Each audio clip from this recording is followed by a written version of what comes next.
Ireland में 1800 के दशक की शुरुआत में गरीब और तेजी से बढ़ती ग्रामीण आबादी लगभग पूरी तरह से एक फसल पर निर्भर हो गई थी, आलू। हालांकि आलू एक कृषि चमत्कार था, लेकिन पूरी आबादी का जीवन केवल एक फसल पर निर्भर करना बहुत जोखिम भरा था। 1840 के दशक के मध्य में एक कवक के कारण पूरे आयरलैंड में आलू के पौधे प्रभावित हुए। कई वर्षों से पूरी आलू की फसल की विफलता ने एक अभूतपूर्व आपदा ला दी, जिसने आयरलैंड और अमेरिका दोनों को हमेशा के लिए बदल दिया। 1841 आयरलैंड की जनसंख्या 8 मिलियन से अधिक थी।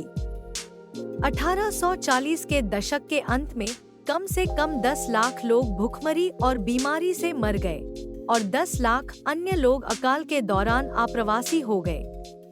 अकाल ने आयरलैंड पर शासन करने वाले अंग्रेजों के प्रति नाराजगी बढ़ा दी। आयरलैंड में राष्ट्रवादी आंदोलनों को अब अमेरिका में रहने वाले सहानुभूतिपूर्ण आयरिश अप्रवासियों का समर्थन मिला। महान अकाल का मुख्य कारण एक विषाणुजनित कवक, फाइटोफथोरा इन्फेस्टेंस, था, जो हवा से फैलता था और आलू के पौधों को सड़ा देता था। इसके अलावा गरीब किराएदार किसानों की बड़ी आबादी ब्रिटिश जमींदारों के कर्ज में थी और वे आलू की फसल पर निर्भर थे। आयरलैंड में अन्य फसलें उगाई जा रही थी और उन्हें इंग्लैंड और अन्य बाजारों में निर्यात किया जा रहा था, जिससे स्थिति और भी खराब हो गई।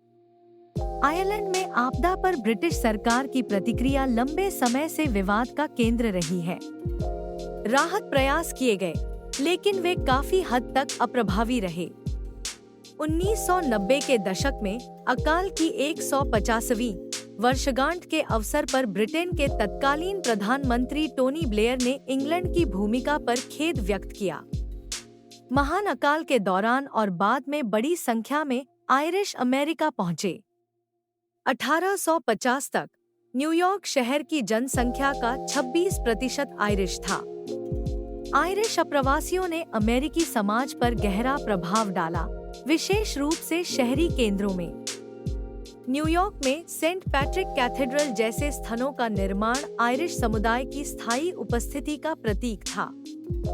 महान अकाल ने आयरिश समाज को हमेशा के लिए बदल दिया। यह एक महत्वपूर्ण इतिहास सबक है कि कैसे एक कृषि आपदा ने लाखों लोगों के जीवन को प्रभावित किया और दो देशों को बदल दिया।